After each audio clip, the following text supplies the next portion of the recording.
Welcome to EDU TV, where classrooms connect to campuses. In today's episode, Classrooms to Campus, we explore how schools and universities work together to prepare students for the journey ahead. Featuring Mrs. Madhu Khanna, Principal GIIS Whitefields Bangalore. Hosted by Dr. Navneet Sharma, Dean, Vijaybhoomi University, Mumbai, and moderated by Ms. Tanya Sethi, co-founder of EDU TV.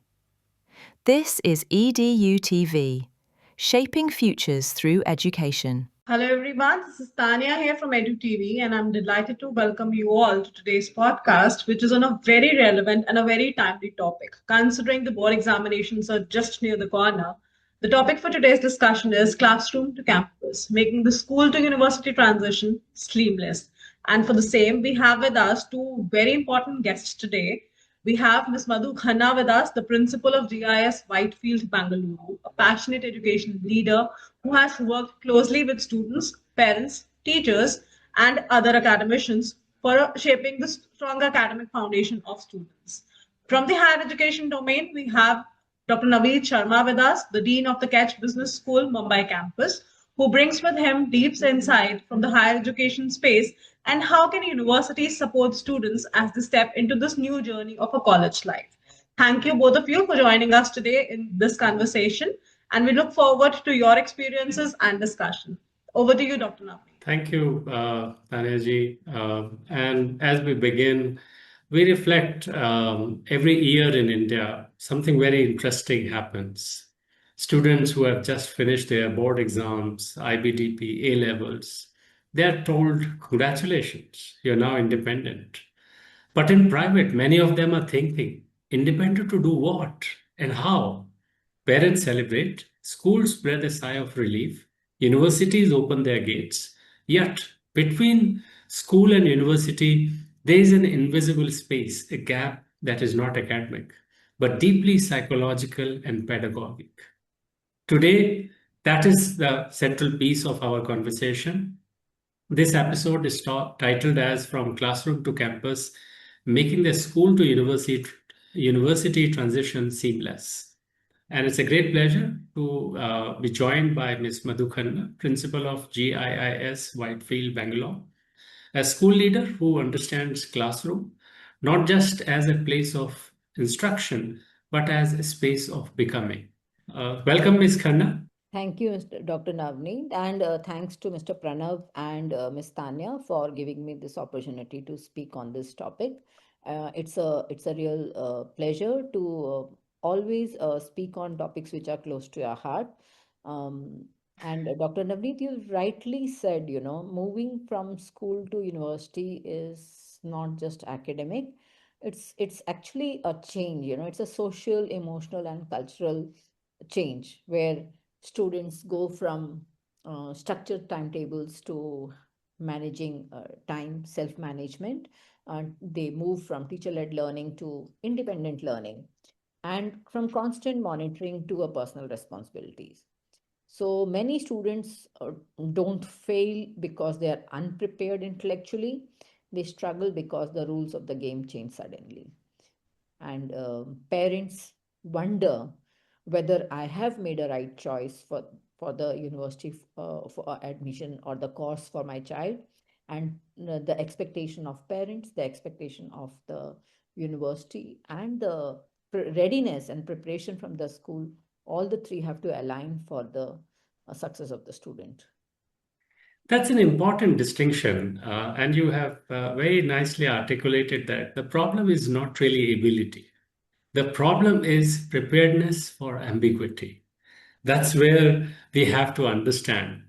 Let's turn our attention to the myth of a good student. A good student, as per a school's definition, may not be exactly the same as defined by the university.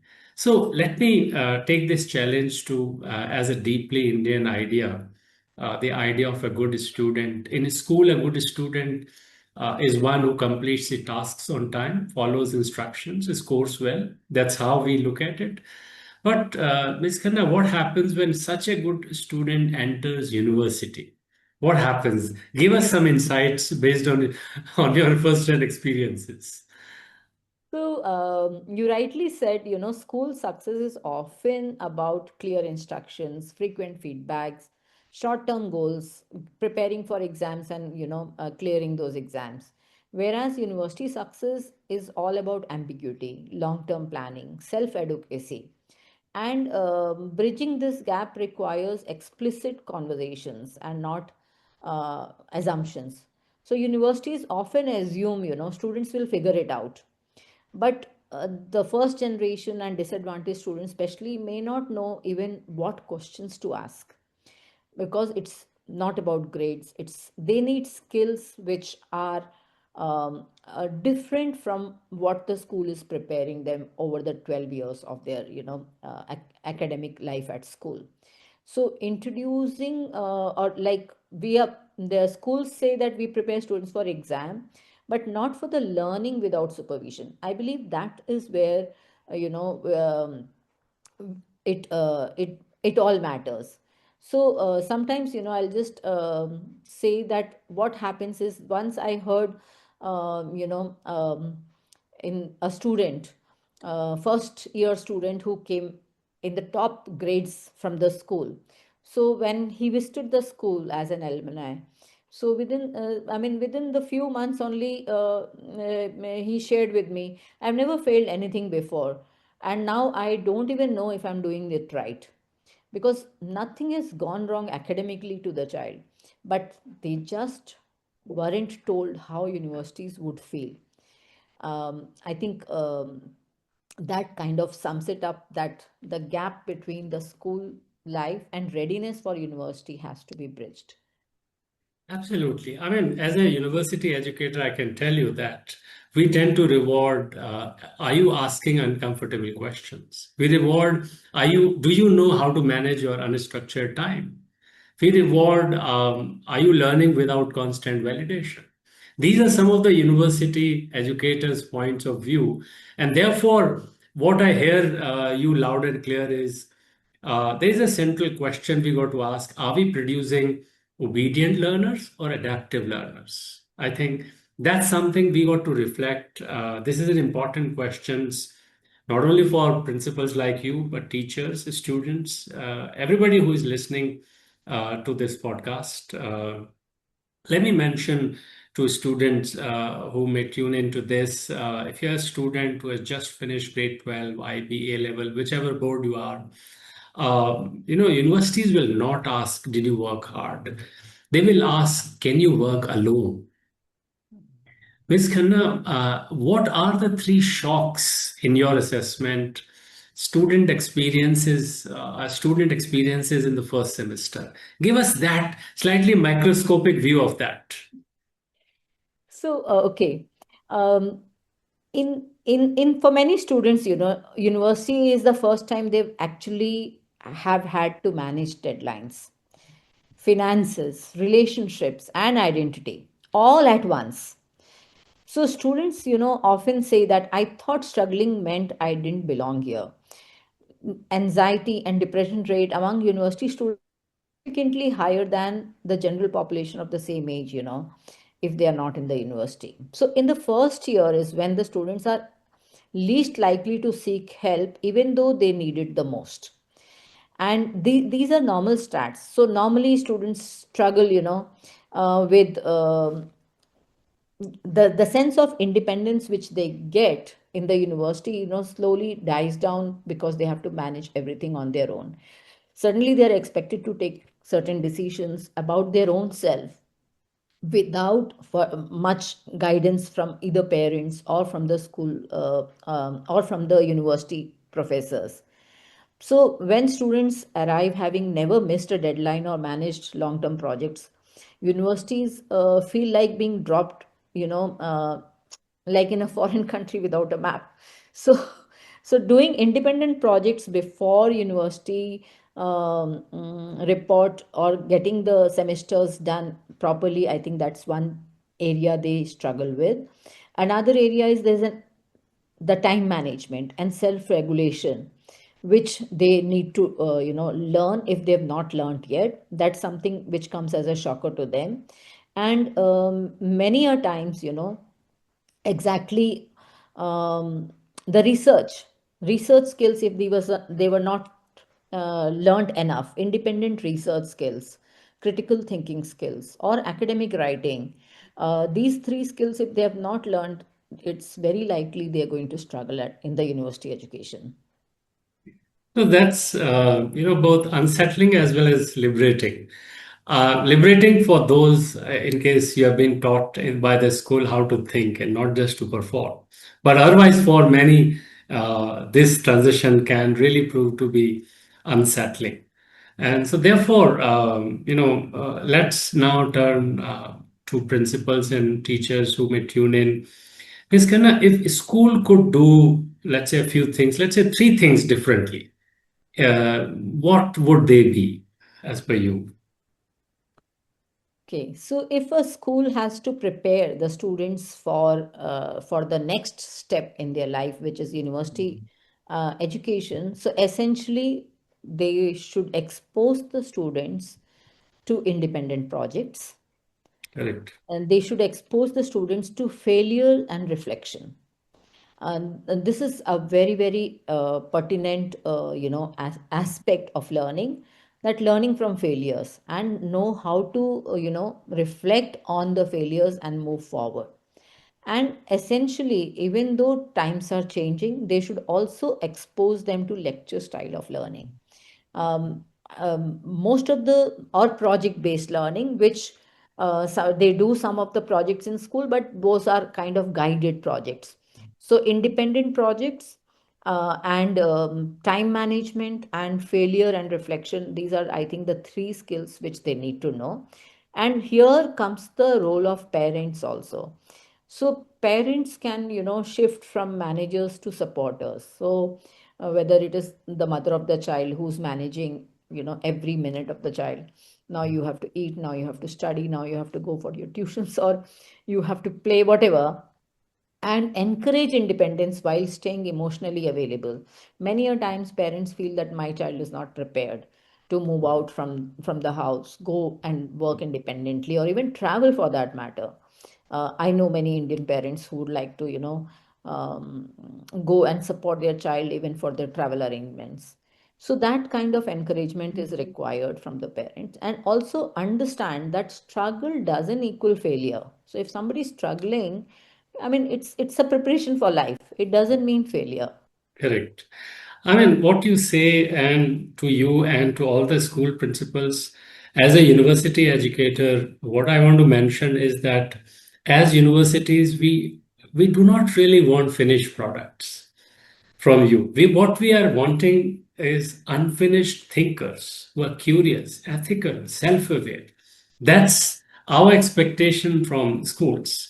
On the second aspect, which you beautifully summarized, how parents can really play a constructive role in this, to all the parents, as a university teacher, I want to mention that independence cannot be taught, it has to be experienced. So, therefore, parents must allow that space where the students, the children, can really experience some amount of independence before they have a lot of it at the university. So let's now get to the next part, and and we say that there's independence, etc. But how do we now align the expectations from schools to university campus? How do we really make this continuum happen in terms of, let's say, a partnership between schools and universities? Can that play some amount of connection? What kind of connection do you see at this interface that can really help our learners better? So, just to share with you that some of the schools, including ours, they have started preparing the students for two aspects. One is Mhm. university admissions, and another is career counseling. Now, university admissions is a clear concept, okay, which universities and which courses you would take, and how we can, guide you in doing your capability, which aspects of skills do you already have and which could be built, and which courses will suit you best. That's more about university admissions. Another is career guidelines as to which is the best path for you to take, amongst the so many paths visible to you. So inclusive by design. So the schools could relook at their preparation of the students for the next phase of life by design, not just because they are offering some aspect of information sharing or knowledge sharing. So also not totally dependent on the insider knowledge that the school is preparing the children for exam. It is more to do with students also being ready, a seamless transition with the universities. So schools like ours, they go and make sure that there are constant and regular connects with the universities. There are to the extent like memorandum of understanding is there with the universities. The children are given exposure to the various universities. The parents of the students who are part of the careers they have chosen, they come and share their journey with them. So it's also make about making expectations clearer and support visible. So when students Excellent. understand the system, they can rise to it. Fantastic. And can I also add that as school educators, if you can also place some attention to, let's say, academic style of writing, because it will come in handy when you transition into a university. And also a little bit of exposure to university style pedagogy. I mean, if I can offer you these two pointers as a university educator, I think that will be. But your answer is truly illuminating. And I must, in closing, reflect on your answer and say that education is not about crossing thresholds. So you're transiting from school to college and then college to career. Not really. It's about learning how to cross uncertainty with confidence. That's how I view it personally as a teacher and as a parent.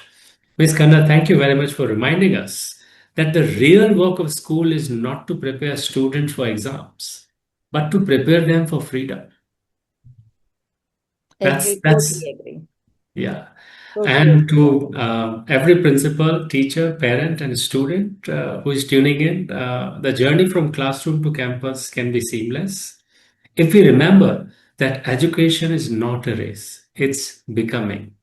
Thank you very much all Thank you for so much. listening. I would like to close by saying that when we bridge the gap between the school and university, we don't lower standards, we unlock the potential of the How student. beautifully placed. Thank you very much. Very, very nicely curated, Navneet sir and Madhu ma'am. Definitely, your views, like Dr. Navneet, even you mentioned that education is not about crossing the thresholds. It's basically has to be taken very smoothly from schools to universities. And I'm sure Madhu ma'am, as the other educationists in the schools, are definitely paving a way to this seamless transition. Thank you both of you for joining us today in this interaction on schools to universities. And I'm sure all our viewers, let it be the students, the parents, or even the other educationists, are definitely going to benefit out of this interaction. Thank you. Thank you so much, Dr. Navneet. Thank you, Dr. Madhu. Thank you. This is Tanya signing out from EduTV Studio.